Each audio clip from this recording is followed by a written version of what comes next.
Naitwa Victoria, ni mama niliyejifungua watoto 5 katika hospitali ya taifa Muhimbili. Nilikuja hospitali ya Muhimbili tarehe 15 mwezi wa 5 na nilijifungua tarehe 13 mwezi wa 6. Nashukuru manesi na daktari wa hospitali hii ya Muhimbili kwa kunihudumia. Nashukuru hospitali ya taifa Muhimbili, daktari na manesi wote walionipokea mpaka leo hii. Nashukuru watoto wangu wanaendelea salama. Kwa majina naitwa Simon Benjamin Mkwizu. Tunatokea Ilala, Tabata, Dar es Salaam. Kwanza tunamshukuru Mwenyezi Mungu kwa safari ndefu ya mke wangu Victoria. Tunashukuru sana kwa mpaka hapa alipofikia.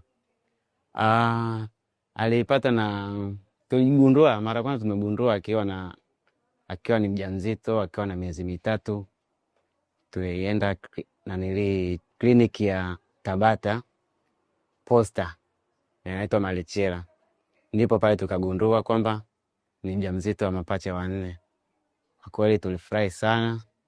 Tulienda na tumshukuru Mungu kwa kutupatia kwanza hizo baraka. Kutoka pale tukahamishiwa hospitali ya rufaa ya Amana. Tulitoa rufaa kuja Muhimbili tarehe 15 ya mwezi wa 5 na akajifungua tarehe 13 ya mwezi wa 6.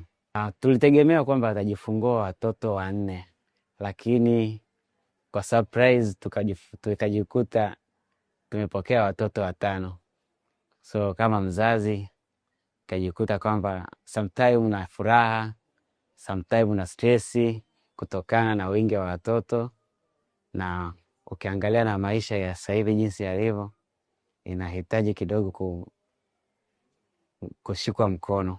Mimi najihusisha na dereva wa bajaji na mke wangu hapa ni mama nyumbani. Kwa hiyo kwa maisha ya sasa hivi kidogo hatutakuwa na huo uwezo wa kuwalea watoto wote hao. Tunashukuru uongozi wa hospitali ya Muhimbili chini ya Dr. Delila Kimambo kwa kuweza kukava chaji zetu zote kuanzia tarehe 15 ya mwezi wa 5 tulipofika mpaka alivyojifungua na tutakapotoka. Kwa huduma zote ambazo tulizozipata zitakuwa ni free. Kwa hiyo tunashukuru sana hospitali ya Muhimbili. Hatuna mengi ya kuambia, lakini tunamshukuru sana Mungu. Ila Mungu awabariki sana. Victoria, hongera sana. Hongera sana sana sana kwa kupata watoto 5 wenye afya. Nimekuja hapa, mimi naitwa Dr. Rachel Mhavile kwa niaba ya mkurugenzi wetu mtendaji Dr. Delila Kimambo. Amesema nije nikupe pole na nikupe hongera kwa kupata watoto. Lakini cha kwanza pia na wewe baba nikupe hongera sana. Hongera sana kakaangu. Sasa nikasema nije kuambia lile ambalo hospitali mkurugenzi mtendaji amepanga kuwafanyia. Kwa amesema toka siku hapa afike hapa kwetu mpaka leo ni siku